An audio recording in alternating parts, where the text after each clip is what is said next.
అండి decoration. Movie చాలా బాగుందండి. క్లైమాక్స్ చాలా బాగా తీశారు. అంటే పాత సినిమాలన్నీ గుర్తు చేసింది రేసి రావే లైక్ అలాంటి మూవీస్ అలాంటి స్టోరీస్ అన్ని.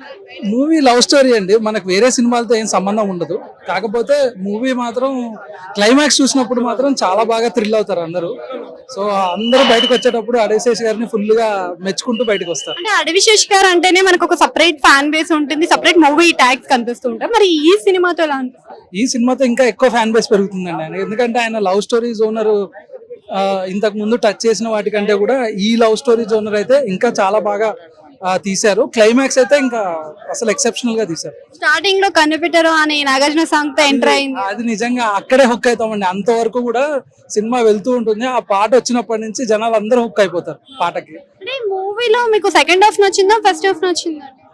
అవి రెండు ఎక్సలెంట్ అండి. కాకపోతే సెకండ్ హాఫ్ కంటే కూడా అందరూ బాగా హుక్ అయ్యేది క్లైమాక్స్ కి.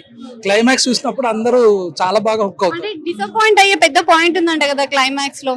ఆ డిసప్పాయింట్మెంట్ కాదండి, అదే ట్విస్ట్. అది రివీల్ చేస్తే ఇంకా ఆడియన్స్ రారేమో.